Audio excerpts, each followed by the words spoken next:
আজকের ভিডিও দেখলে out of 35 28 plus পাবেই পাবে, কথা দিলাম। ডিয়ার এইচএস অ্যাসপিরেন্টস, আজকের আলোচনা সাবজেক্ট জিওগ্রাফি। তো তোমাদের অনেকের ডিমান্ড ছিল যে স্যার ভূগোল সাজেশন। অবশ্যই সাজেশন আজকে আমরা প্রোভাইড করব, কিন্তু ভিডিওটা প্রথম থেকে শেষ পর্যন্ত দেখো, কারণ ভিডিওটাতে বিভিন্ন কোশ্চেন্স তো আলোচনা রয়েছে, তার সঙ্গে রয়েছে বিভিন্ন উত্তর লেখার টেকনিক, যে তুমি উত্তরটা কিভাবে লিখবে, how to right your answers. তো আজকের ভিডিওটা শুরু করার প্রথমেই বলে রাখি যে নতুন হয়ে থাকলে subscribe and hit the bell icon, কারণ এটা একটা এডুকেশনাল চ্যানেল, আমরা এডুকেশনাল ভিডিও তোমাদের প্রোভাইড করে থাকি। যাই হোক, আমরা প্রথমে কোয়েশ্চেন প্যাটার্ন দেখবো according to model set provided by the respective board. Okay, দেখো সেকশন এ, প্রথমেই সেকশন এ থেকে একের দাগের চারটে প্রশ্ন থাকবে, এ বি সি ডি। চারটের মধ্যে তোমাকে দুটো অ্যাটেম্প করতে হবে, মার্কস 2 এর, সেটা প্রাকৃতিক ভূগোল থেকে। আশা করবো ক্লিয়ার। দুয়ের দাগ এ বি সি ডি, চারটে প্রশ্ন থাকবে, তোমাকে দুটো করতে হবে, এটাও মানবীয় ভূগোল থেকে। পরের প্রশ্ন তিনের দাগ এ বি সি ডি, চারটে প্রশ্ন আসবে, তোমাকে দুটো করতে হবে, এটা ভারতের ভূগোল থেকে। তাহলে প্রাকৃতিক ভূগোল, মানবীয় ভূগোল, ভারতের ভূগোল, তিনটে মিলিয়ে 3 দুগুণে 6টা মার্কস, 6 দুগুণে 12 নাম্বার। আশা করব ব্যাপারটা বোঝা গেল। এরপর সেকশন বি চলে এসো, মার্কস 3। চারের দাগে চারটে প্রশ্ন আসছে এ বি সি ডি, অর্থাৎ দুটো করতে হবে। পাঁচের দাগের মানবীয় ভূগোল থেকে চারটে প্রশ্ন, দুটো করতে হবে। ছয়ের দাগের ভারতের ভূগোল থেকেও চারটে প্রশ্ন, দুটো করতে হবে। হয়ে গেল মার্কস 3, 2, 4, 6 কমপ্লিট, 318 নাম্বার। এরপর সেকশন সি, শুধুমাত্র প্রাকৃতিক ভূগোল থেকে আসবে, সাতের দাগ এ বি, দুটো প্রশ্ন থাকবে, তোমাকে যে কোনো একটা উত্তর লিখতে হবে। তাহলে আশা করব ব্যাপারটা বোঝাতে পারলাম। 18, 12, 30 আর 5 35, ফুল মার্কস 35। প্যাটার্নটা বুঝে গেল। এরপর প্রথমেই আমরা সেকশন বি নিয়ে ঘাটাঘাটি একটু রিসার্চ করব। ওকে, সেকশন বি, চারের দাগ এ বি সি ডি, চারটে প্রশ্ন আসবে, দুটো করতে হবে, 3 দুগুণে 6। এখান থেকে তোমরা মার্কস 2টাও কমন পেয়ে যেতে পারো, তাই খুব ভালো করে। 1 নাম্বার, জিনগত ও প্রজাতিগত সঙ্গে বাস্তুতান্ত্রিক বৈচিত্র্যের তিনটে মিলিয়ে একটা তুলনামূলক আলোচনা রেডি করবে। তাহলে প্রফিটটা কি হবে, বৈশিষ্ট্য এলেও তুমি ওটাও সলভ করতে পেরে যাবে। Got it. 2, আলফা, বিটা ও গামা বৈচিত্র্যের তুলনামূলক একটা আলোচনা, খুব ভালো করে রেডি করবে। নেক্সট, ভারতকে মহাজীব বৈচিত্র্যের দেশ বলে কেন? পরের প্রশ্ন, জীববৈচিত্র্য সংরক্ষণের কৌশল ইনসিটু এবং এক্সিটুর পার্থক্যটা রেডি করে নেবে, যাতে করে তুমি বৈশিষ্ট্যগুলো পেরে যাও। ওকে, নেক্সট, জীববৈচিত্র্য সংরক্ষণের প্রয়োজনীয়তা রেডি করবে, বিনাশের কারণ করবে, গুরুত্বটাও দেখে রাখবে। অবশ্যই 3টে করে তো মাস্ট, কারণ মার্কস 3 বুঝতেই পারছো। ওকে, আর পয়েন্ট করে লিখবে। পরের প্রশ্ন, জীববৈচিত্র্যের হটস্পট কি, সংরক্ষিত এবং সুরক্ষিত বনভূমির পার্থক্য, খুব ভালো করে। নেক্সট, জাতীয় উদ্যান ও অভয়ারণ্যের পার্থক্য করে রাখবে, যাতে করে বৈশিষ্ট্যগুলো তুমি পেরে যাও। ক্রান্তীয় অঞ্চলে জীববৈচিত্র্য অধিক কেন, খুব ভালো করে। এই দাগটা করে নিলেই তুমি চারের দাগের জীববৈচিত্র্য থেকে একটা প্রশ্ন ডেফিনেটলি তোমার ক্লিক হয়ে যাবে। আমি আরো পরে আসছি, একটু ওয়েট করো। নেক্সট, বায়ুমণ্ডল, সমুদ্র স্রোত ও তরঙ্গের পার্থক্য, সমুদ্র স্রোত সৃষ্টির কারণ ও ফলাফল। এটা কিন্তু মার্কস 5 এর জন্য ইম্পর্টেন্ট, মাধ্যমিকে তোমরা অলরেডি পড়েছো। নেক্সট, মৌসুমী বায়ুর সঙ্গে জেট বায়ুর সম্পর্ক, নিউ ফাউন্ডল্যান্ড উপকূলে কুয়াশা ঝড়ঝঞ্ঝা দেখা যায় কেন, খুব ভালো করে। গ্র্যান্ড ব্যাংক মৎস্য আহরণে উন্নত কেন, সমুদ্র ও স্থলবায়ুর পার্থক্য, এল নিনো লা নিনার একটা প্রভাব দেখে রাখবে, ভারত মহাসাগর, প্রশান্ত মহাসাগর, আটলান্টিক মহাসাগরের স্রোত সমূহগুলো খুব ভালো করে রেডি করবে। আশা করব ক্লিয়ার। ওকে, এরপর তোমরা এই দাগটা দেখো, ভূগঠন থেকে আমরা সিলেক্ট করেছি। কি কি প্রশ্ন? 1, অভিসারী ও প্রতিসারী পাত সীমান্ত, খুব ভালো করে দেখবে। গঠনকারী বিনাশকারী বলে কেন, সেটাও দেখে রাখবে। পাত সঞ্চালনের কারণ সমূহ খুব ভালো করে করবে। অধঃপাত ও বেনিয়ক মণ্ডলের একটা পার্থক্য করে রাখবে, যাতে করে সংজ্ঞা থাকে, কারণ কাকে বলে ও বৈশিষ্ট্য ইম্পর্টেন্ট। আচ্ছা, সমুদ্রবক্ষ বিস্তারের প্রধান কারণ, বিভিন্ন পাত সীমানার সংজ্ঞা এবং দুটো করে বৈশিষ্ট্য করে রাখবে। মহাসাগরীয় পাতের সংঘর্ষের সীমানায় ভূগাঠনিক বৈশিষ্ট্য করে রাখবে। গ্রিন হাউস কারণ ফলাফল দেখবে, ওজোন স্তর কারণ ফলাফল দেখে রাখবে, সঙ্গে বিশ্ব উষ্ণায়নটাও দেখে রাখবে, যেটাকে আমরা বলি গ্লোবাল ওয়ার্মিং। ওকে, বেশ। এরপর দেখো তিনটে সেকশন রেডি। এরপর মিলিয়ে ঝুলিয়ে কিছুগুলো দিয়ে দিয়েছি। অবরোহণ ও আরোহণ প্রক্রিয়ার পার্থক্য, গিরিখাত ও ক্যানিয়ন পার্থক্য, মন্থকূপ প্রপাতকূপ পার্থক্য, রিয়া ও ফিয়র্ড উপকূলের পার্থক্য, সম্মুখ ও পশ্চাৎ তটভূমির পার্থক্য, স্ট্যাক ও স্ট্যাম্পের পার্থক্য, পেডিমেন্ট ও বাজাদার পার্থক্য, ইয়ারদান ও জিউগানের পার্থক্য, মোনাডন ও ইনসেলবার্জের পার্থক্য, স্বাভাবিক ও মরুক্ষয় চক্রের পার্থক্য, ঘূর্ণবাত ও প্রতীপ ঘূর্ণবাতের পার্থক্য। তাহলে দেখো এখানে তোমার সব দাগটাই কমপ্লিট হয়ে গেল, কোনো প্রশ্ন বাদ দেবে না।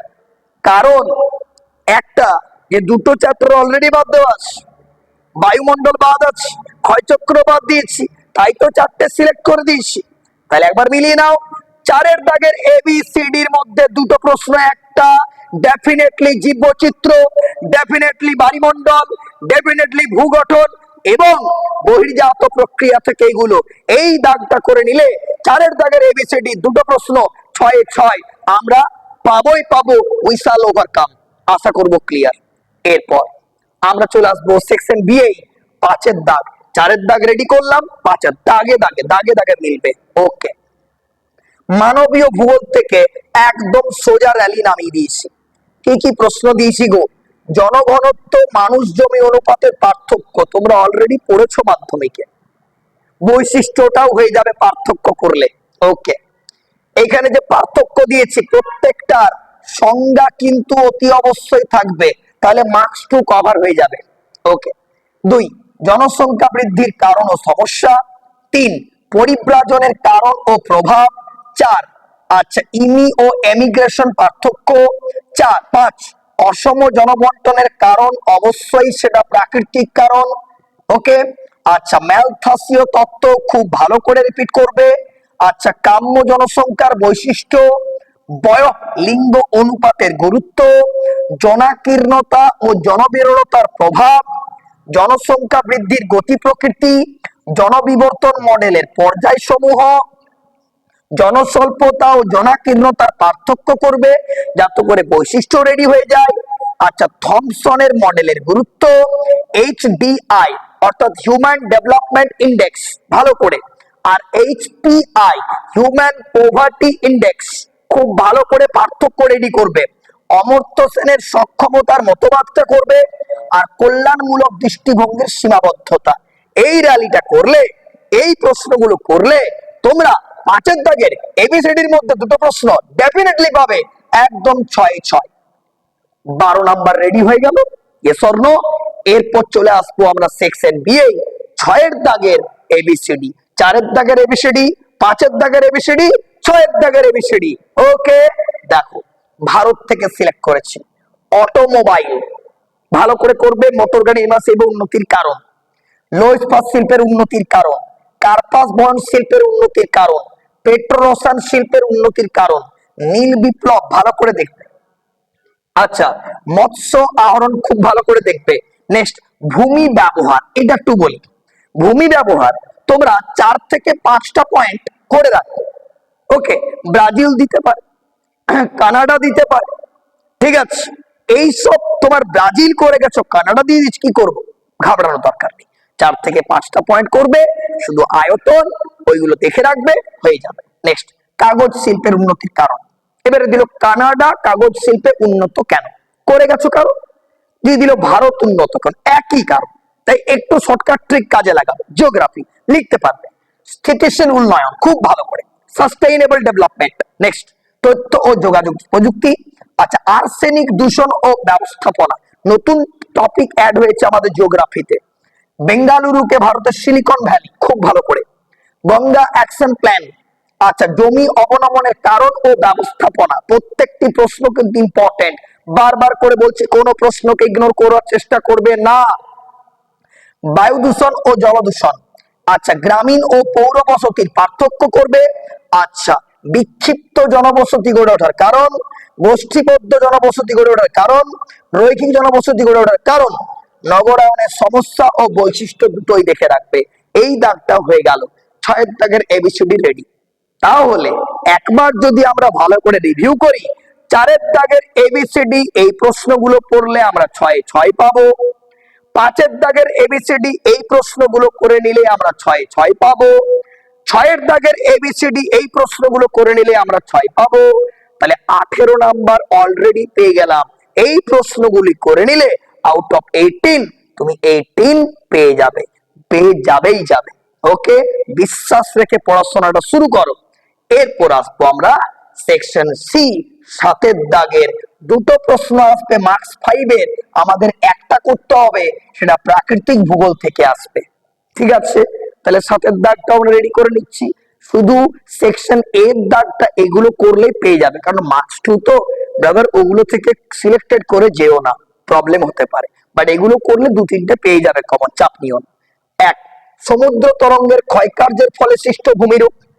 সমুদ্র তরঙ্গের সঞ্চয় কার্যের ফলে সৃষ্ট ভূমিরূপ, খুব ভালো করে।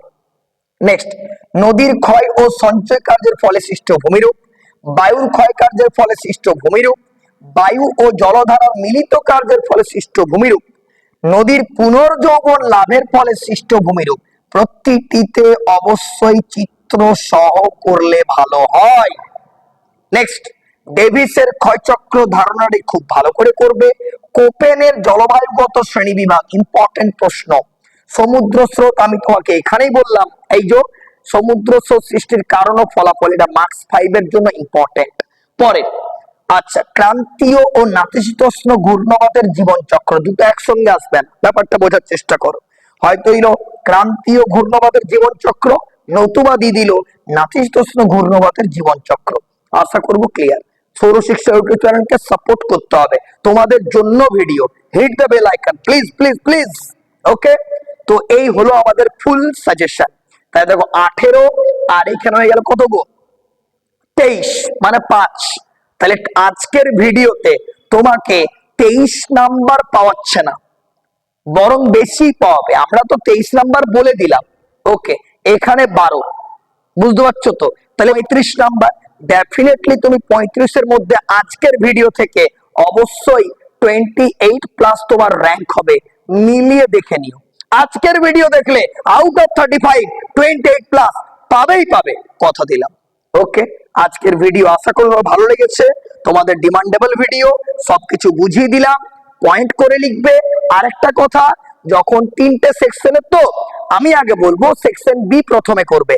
সেকশন বি 4 দাগে দুটো করলে, তারপর 5 দাগে দুটো করলে, তারপর 6 দাগে দুটো করে নিলে, তারপর সেকশন সি করে নিলে, একদম লাস্ট তোমরা সেকশন এটা করবে। তাহলে কি হলো, সময়টাও বেঁচে গেল এবং তোমার প্রশ্নগুলো কমপ্লিটও হয়ে গেল। চিত্র যদি মনে থাকে অতি অবশ্যই দেবে, না মনে থাকলে আর কি করবে বলো, তাই না? যাই হোক, উপকৃত আশা করি হতেই হবে। চ্যানেলকে সাপোর্ট করবে, মানে অনেক তোমাদেরকে ধন্যবাদ জানাই, কারণ তোমরা বলার মতো ভাষা নেই যে তোমরা এতটা সাপোর্ট করছো এইচএসে, ধারণার বাইরে। এবং আমরাও তোমার যথাযথ খাটছি, বন্ধুদের মধ্যে একেবারে শেয়ার করতে ভুলবে না। ওকে, অবশ্যই এখনই শেয়ার কর। তোমাদের জন্য ভিডিও ফিলোসফির ক্লাস খুব শীঘ্র নিয়ে আসতে চলেছি আমাদের চ্যানেলে। স্পোকেন ইংলিশ ক্লাস করাবো, অবশ্যই করতে পারো, অনলাইন এবং offline. Okay, tata, all the best.